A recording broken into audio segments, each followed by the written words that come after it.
Reach out to the guy who rejected me? So, I, 31 male, was seeing a guy, 38, for about a month. We went on 7 dates total. We slept together twice. He seemed very excited about me in the first 3 weeks. Planning dates, kissing/holding hands/general PDA in public. He paid for every meal and activity, and he texted me daily. We had great conversations. Everything just seemed to be heading toward us happily dating. Sex. Then, this past week, I suddenly noticed him slowly fading me, and yesterday, when I asked if he was available at all this week, he sent me a text apologizing profusely, saying he thinks we should see other people. I simply replied while bawling my eyes out, "It's okay, good luck with everything." I deleted my Bumble account almost instantly after he sent me that message, because I was ready to give up, but I remade it today. Today, after swiping a few times, his profile showed up and he deleted his and made a new one as well. No idea why, but that shows me that he didn't break it off with me for another woman. Of course, like a dork, I still swiped right, holding out some kind of dumb hope that we'll match again. Now normally, when I'm rejected by a guy, whether things were going well or going bad, I say my little good luck message and move on. But I honestly feel like this guy and I were on the way to something special. Now, I know that nothing I say will necessarily change his mind, but for some reason I really want to send him a message. Maybe in like a week or 2, after some time has passed. Or maybe I want to let him know how I felt about him because I never really got the chance to. I had actually been planning on telling him this week how I was developing feelings for him. He was nothing but a gentleman, very nice, generous, and he made me feel really special for the first time in a long time, and I really feel like he was developing feelings for me too. He proved it with his actions and words, which left me feeling like he was genuine. So for him to end things so abruptly has kind of left me confused. I know people are allowed to just suddenly change their minds with no explanation, and he's well within his right to. I'd be lying if I said I wasn't hoping that the message would get him to change his mind, or at the very least, get the door open so that we can talk more about what happened. But I'm not a complete fool. I know more than likely he will read it and not respond, even though we didn't end on bad terms. Even knowing that it most likely won't make a difference, I still want to send it because I really do want him to know how much I liked him and appreciated him, even if he couldn't care less enough to respond. I feel like it would be very cathartic for me, and again, whether he responds or not would give me some closure, because I will have said everything that's been on my mind and in my heart for the past month. Should I go for it? Or, don't waste my time. Edit, you all are right. I won't send him anything. I might still write out the message like I originally intended for my own personal catharsis, but I will not send it to him. I won't make a fool of myself chasing after someone who told me they weren't interested. If he wants to reach out to me, he will, and if I never hear from him again, which I most likely won't, then that's my closure. Thank you for all the responses, even the ones that were a bit harsh. Update 3 years later. About 3 years ago, I made this post asking if I should reach out to a guy I was seeing after he rejected me. The general consensus was no, and I didn't. But 3 months after I made that post, he actually reached out to me. We did not speak to each other at all for those 3 months, and I didn't go on any dates with anyone else. My heart dropped when I saw the text from him, but I was still skeptical. After about 3 days of texting, he asked me to dinner. I grilled him on why he rejected me, and why he decided to reach back out. I wanted to make sure he was not playing any games. If I had caught even a hint of it, I would have cut him off immediately. I'll be vague on the reason he gave for rejecting me for privacy purposes, but basically he ended things because he thought there was an incompatibility between us. Even though he really liked me, he didn't want to drag things out and then break it off after one or both of us had caught major feelings. So I asked him why he then decided to come back, and basically he said that he realized that we had something really good going, he really liked me, and he would be willing to overlook the incompatibility because, after he sat and thought about it, it actually wasn't that big of a deal in the long term. End note, it wasn't anything like kids/marriage/anything major. Basically, he kind of made an assumption and ended things too early when he probably should have just waited and talked it out with me. He acknowledged his mistake and apologized multiple times. I also asked him if he had been seeing anyone else in the 3 months we were not talking, and he said no, he hadn't even been on any dates since me. Because he had never given me a reason not to believe him, I chose to. I was just trying to make sure that he wasn't using me as a rebound after he got dumped or something. So, long story short, we have been together ever since we went to that dinner, and 3 years later we are now engaged. We are madly in love, and he truly is my best friend. My mom loves him, his mom loves me, he loves my fur babies, and they love him, so all is good. I decided to make this post, not to brag, but to try and encourage some people to stop cutting others off so soon, or always assuming bad intentions when someone comes back. Believe me, in the past I have been led on and used by men, and probably should have cut them off. But, looking back, the signs were there and I chose to ignore them. My now fiancé has been nothing but a parade of green flags, but I was still cautious in the beginning of our dating. As much as I liked him, if he had shown me any red flags, I would have been gone. He came correctly and didn't play any games. He asked me to be his girlfriend without me having to beg for it, and he literally told me, "I didn't reach out with any intention other than asking you to be my girlfriend." Don't be afraid of being someone's second choice, because essentially we all are someone's second choice. If someone comes back to you, don't just assume they are coming back with bad intentions, unless they treated you badly from the beginning. But, if someone was kind, caring, generous, etc., and maybe things just didn't work out the first time for some reason, it won't hurt to try again.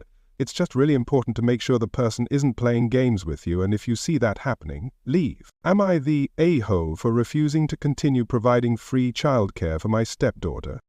I did a work program with the local clerk of court's office when I was in high school. They hired me when I graduated, and I had my 30 service years before I turned 50. With 30 service years you can get your full pension at any age. I worked until my first grandchild was born, then I retired to be grandma daycare.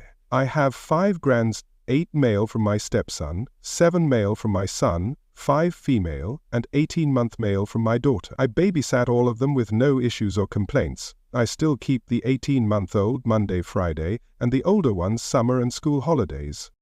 My stepdaughter and her boyfriend have been non-stop drama since before the baby was born. When she was 10 weeks pregnant, they presented a 3-page list of rules for when I was babysitting. They said if I didn't sign it, they wouldn't allow me to babysit.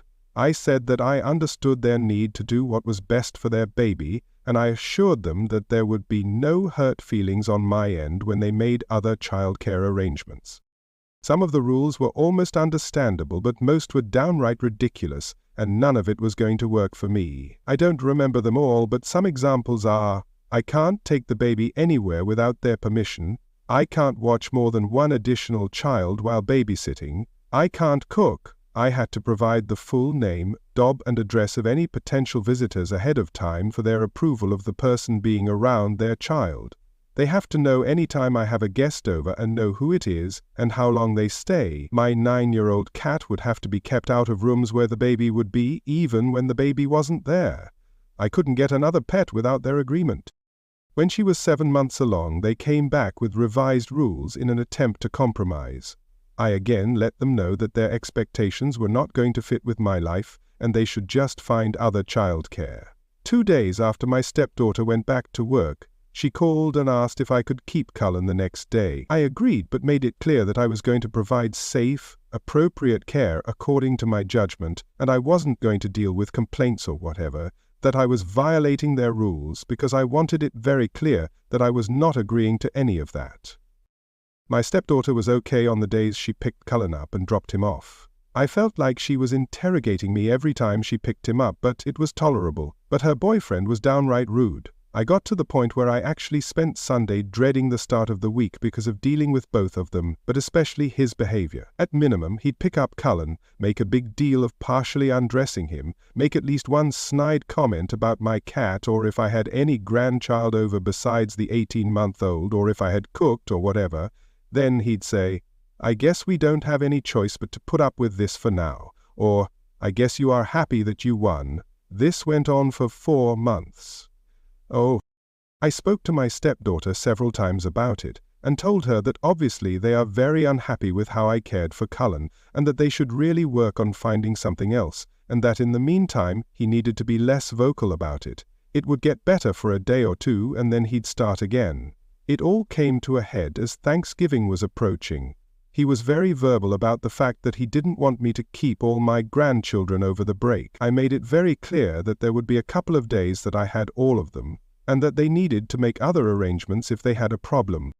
They didn't make other arrangements, and when he picked Cullen up on the first day that I had all my grands, he was very rude. And although nothing happened, everyone was happy, clean, fed, had a great day. He said to Cullen that he was sorry that they had no choice except to leave him in an unsafe situation to be neglected. He entered pensive.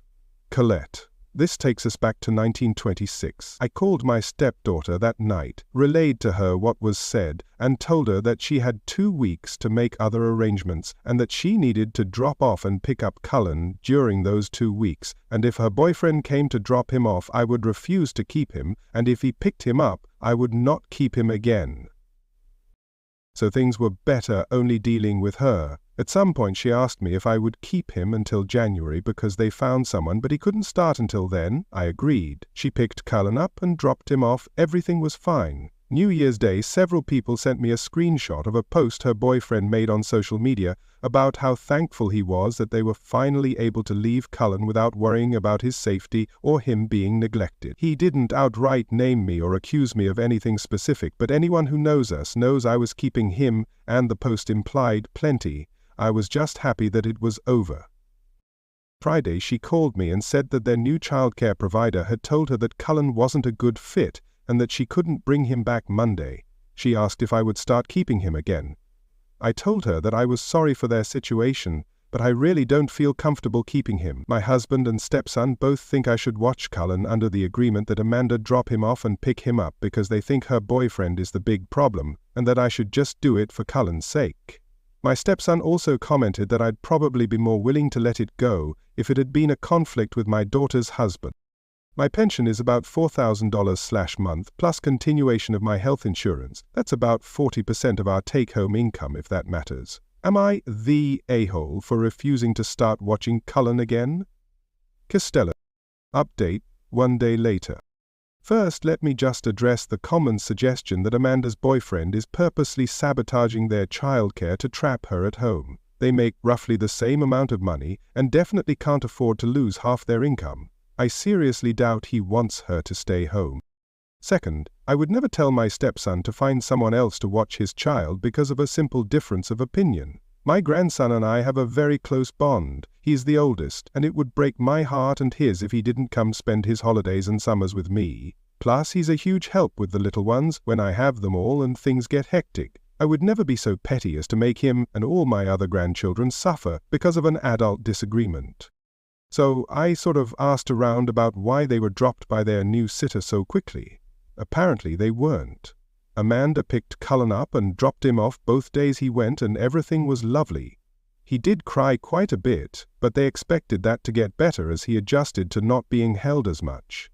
My husband and stepson talked to Amanda, and she said that they realized that they can't afford daycare. They already made the easy changes, packing a lunch, giving up fancy coffee, etc., and his dad and her mom are both giving them about $100/month towards childcare, and they can barely afford it. But they didn't realize that you have to send everything the baby needs.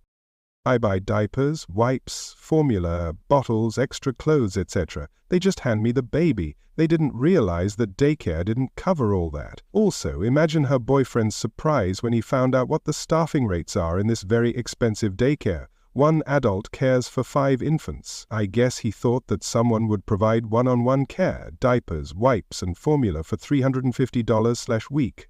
But I think my stepson relayed their almost apology. They felt overwhelmed by an infant and couldn't imagine that someone else could manage that, plus other things.